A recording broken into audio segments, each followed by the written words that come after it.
என்னை என் மக்கள்னா அப்ப நான் தானே. தமிழ் கடவுள் முருகப்பெருமான். அப்ப தமிழ் கடவுளே நீங்க இப்படி ஒரு நியாயம் கற்பிக்கிறது நியாயமா? தமிழுக்கு வந்த சோதனையா? மன்னன் எவ்வளியோ மக்கள் எவ்வளி. அப்ப ஒத்துக்கங்க. மக்கள் எவ்வளி. நீங்க என்ன சொல்ல வர்றீங்க? படிங்க.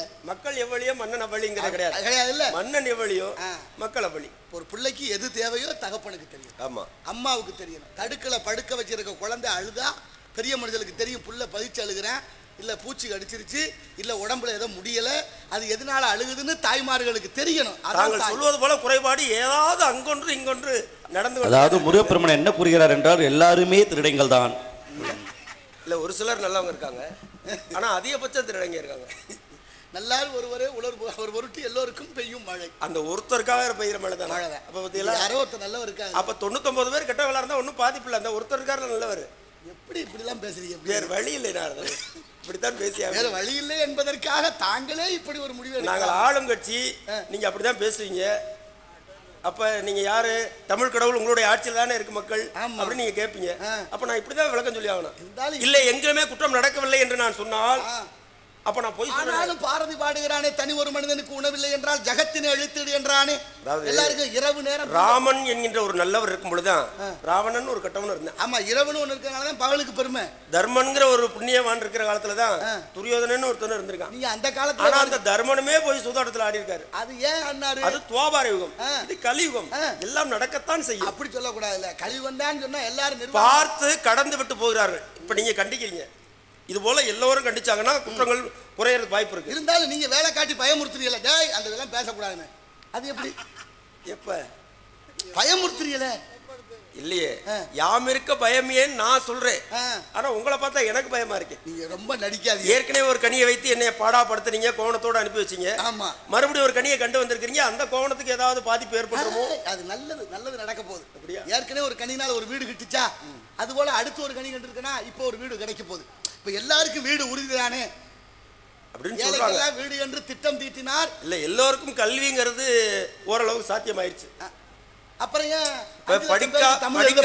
படிக்காத மாணவர்கள் சொல்லி 7வது 8வது நிறுத்திட்டு ஒரு மாணவன் போய் வீட்டுல இருக்க முடியாது. இப்பெல்லாம் ஆசிரியரே நேரடியா போய் அப்படி இல்லாட்டி அதுக்குன்னு ஒரு குழுவை ஏற்படுத்தி அவங்க போய் அழைச்சிட்டு வந்து படிக்க வைக்கிறது கட்டாய கல்வி ஆயிடுச்சு. அது எல்லோருக்கும் எல்லாம் படிக்கும்போது வாத்தியார் வீடு தேடி வந்து கூட்டிட்டு போனாரு. இப்போ வாத்தியார் எப்படி தெரியுமா? வராம போனாங்கன்னா தேவனு கும்பிடுற அளவுக்கு ஆகி போச்சு. இல்ல இப்ப அப்படி பண்றது இல்ல. என்ன காரணம் கேட்டா, மாணவர் மிரட்டுறாரு. யோ என்ன யாரும் தெரியுமா? போனா ஜெயிலு, இறங்கினா பெயிலுங்கிறேன். ஆமா, அப்ப எந்த அளவுக்கு கல்வித்தரம் உயர்ந்திருக்கு நீங்க அதை சொல்ல மாட்டேங்கிறீங்க. அது ஆசிரியர் மேல தவறு இல்ல, இது பெற்றோர்கள் மேலதான் தவறு. எல்லாமே தாய் தந்தையர் தான் தவறு. இப்ப தாய் தந்தையரை தவற ஆக்குனது யாரு? தயாரிப்புல தவறு இருந்துச்சுன்னு வச்சுங்களேன், எல்லாம் தவறா தான் இருக்கும். தயாரிப்பு அப்பாவும் அம்மாவும் தானே தயாரிக்கிறது. ஆமா, அடிப்படை தவறே அங்கதான் காரணம். மண்ணு சரியில்லைன்னா வளரக்கூடிய பயிர். எந்த குழந்தையும் நல்ல குழந்தை தான் மண்ணில் பிறக்கும். அவர் நல்லவராவது தீயவராவது அன்னை வளர்ப்பில்லை. தாயை போல புள்ள நூல. அதுக்கு தான் இந்த குழந்தை பிறக்கிறத பத்தி இவ்வளவு நேரம் சொன்னேன். தாய்மாரு காட்டிட்டு இருக்காங்க. கருவுல குழந்தை இருக்கும் பொழுது அந்த அம்மா வந்து தினம் நம்ம வீட்டுக்காரர் குடிக்கிறாரு, நம்ம கொஞ்சோண்டு அதுல குடிச்சு பார்த்தா என்னான்னு நினைச்சுனா பையன் பெரிய குடியாரன் வந்து. அந்த அம்மா நினைக்க வேண்டாம். இங்க பல பேர் என்ன பண்றேன், 4 நாளைக்கு அந்த அம்மா சத்தம் போடும். ஏன் அப்படி குடிச்சு தொலைகிற? காசை சம்பாதிக்கிறது 1000 ரூபா, அதுலயும் பாதி குடிச்சிட்டு வர்றீங்க, இது உனக்கு பொழப்பான்னு 4 நாளைக்கு திட்டினா 4வது நாள் அவர் என்ன பண்றாரு? அப்படிலாம் நினைக்காத, குடிச்சு பாரு உனக்கு நல்லா இருக்கும் அப்படின்றேன் வீட்டுக்காரே சொல்றாரு. அப்ப மொத்தமா சேர்த்து சமூகத்தை குற்ற சமூகம் மாத்திட்டீல. அது மட்டும் இல்ல, அந்த கணவன் மனைவி அருகாமையில பெண்களுக்கு தனியா அரசு மதுபான கடனை திறந்துட்டீல. மனைவி அருகில அந்த கணவன் இருக்கும் பொழுது கணவனுடைய அந்த மனம் வேற மாதிரி போயிட்டு இருக்கு. மனைவி மூலமா குழந்தைக்கு பாதிக்குது. தப்புதான். அப்ப உள்ள இருக்கிற குழந்தைக்கு தவறுதான், நான் மறுக்கல. பரிச்சித்துன்னு ஒருத்தன் வெளியில வந்து பரிச்சித்து பார்க்கணும். அது போல இந்த குழந்தையும் ஒரு மனம் வந்துச்சு. தொடர்ச்சியா தினந்தோறும் இரவுல அது என்ன மனம்னு ஆராய்ச்சி பண்ணணும்னு பரிசிக்கணும்னு சொல்லி உள்ள இருக்கிற குழந்தைக்கு ஏற்படும். அப்ப தண்ணி சாப்பிட்டா மனைவி பக்கத்துல போயிருக்க கூடாது. அதுலயும் கருவுல இருக்க மனைவி பக்கத்துல சுத்தமா போக கூடாது. இதெல்லாம் நல்ல செய்தி.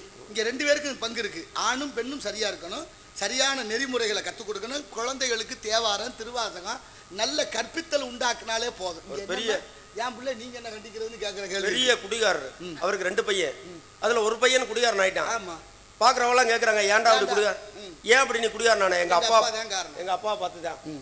அடுத்து சின்ன பையன் நல்ல பிள்ளை ஆயிட்டான். குடிய கண்டாவே முடியாது, குடிக்கிறத பார்த்தா முடியாது. நீ ஏன்டா அப்படியா? எங்க அப்பாவை பார்த்துதான். அப்ப அவன் அப்படி எடுத்துக்கிட்டான், இவன் எப்படி எடுத்துக்கிட்டான்? எடுத்துக்கிறத பொறுத்து நீங்க சொல்றதையே நல்லபடியா எடுத்துக்கிறது உண்டு, இதையே விமர்சனம் பண்றது உண்டு. விமர்சனம் செய்ய வேண்டாம், எல்லாத்தையும் சரிப்படுத்த வேண்டிய கடமைன்னு ஒரு பொறுப்பு இருக்குல்ல. நீங்க பூமியில பாருங்க, புங்க மரம், புளிய மரம், ஆலமரம், மாமரம், பலாமரம், வேப்ப மரம், அத்தனை மரங்கள் இருக்கு. எல்லாம் மரம் தான், வெட்டுனா எல்லாம் விறகுதான். ஆனா எல்லாம் மரம் தான், வெட்டினா எல்லாம் விறகாகிறது இல்ல. சில மரம் நின்னாலும் மரம், விழுந்தாலும் மரம். மறந்தான் மழை வர வைக்கிறது என்பதை மனிதன் மறந்தான். அதனாலதான் இந்த நிலை. ஏன்னா பாருங்க, மரத்துல பாருங்க, வீட்டுல என்னையா உத்தரம் தேக்கு, என்னையா கட்டிலு சந்தனம், என்னையா நில வேம்பு, என்னையா சன்னல் படாக்கு கோங்கு. அது மாதிரி விழுந்தாலும் மரம், நின்னாலும் மரம். சில மனிதர்கள் நின்னாலும் மனிதர்கள், விழுந்தாலும் மனிதர்கள் இருக்காங்கல்ல. கவையாய் கும்பாய் காட்டத்தை நிற்குமா அவையெல்லாம் நல்மரங்கள். சபை நடுவே நிற்றுளைவாசியாய் நின்றான் குறிப்பறிய மாட்டாதவனே மரம். நல்மரம். அதுலயும் மரம் சொல்லல, நன்மரம். அதெல்லாம் கூட மரம் இல்ல, இதுதான் நல்ல சுத்தமான மரம். இரண்டாவது கட்ட விசாரணையாக பட்சிகள் கண்டால் பட்சிகள் கண்டால் நேரம் அதை பற்றி பட்சித்திடாதோ சொல்வி. பட்சிகள் கண்டால் நேரம் அதை நேரம்